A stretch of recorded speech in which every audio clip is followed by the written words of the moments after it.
حضرت یونس علیہ السلام فرمانے لگے جبریل میری اس بندے سے تو ملاقات کرا جو اس وقت دنیا میں اللہ کا سب سے زیادہ عابد بندہ ہے، سب سے زیادہ عبادت کرنے والا، اس سے ملا۔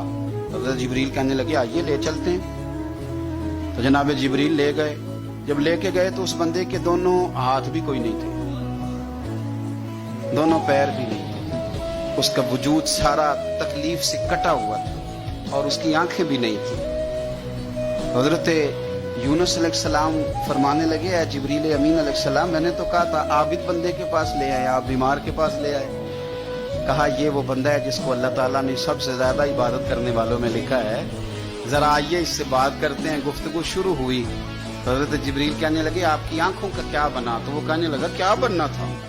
جب تک میرے رب نے چاہا میں دنیا دیکھوں اس نے دکھائی، اور جب اس نے کہا کہ اب تیرے لیے بہتر نہیں تو وہ آنکھیں لے گیا تو جے سونا ہی میرے دکھ وچ راضی تے میں سکھ نو چلے ڈاواں وہ لے گیا۔ وہ جب تک اس نے چاہا میرے ہاتھ کام کریں تو کیے، جب اس نے چاہا نہیں ٹھیک تو وہ لے گیا۔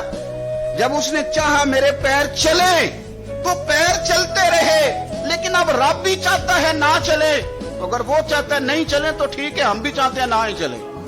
ختم ہو گئی بات۔ جس بات پہ رب راضی اس میں ہم بھی راضی۔ حضرت سیدنا یونس علیہ السلام فرماتے ہیں میں سمجھ گیا یہ واقعی اللہ کا سب سے زیادہ عبادت گزار ہو، لیکن یہاں شکوے پریشانیاں ہی پریشانی، ذرا ذرا سی بات پہ تکلیف ہے۔ وہ آنسو جو صرف مصطفیٰ کے لیے بہانے چاہیے، وہ ہم نے اپنی چھوٹی چھوٹی پریشانیوں کے لیے، رزق کے لیے، اس کے لیے اس کے لیے ہم نے وہ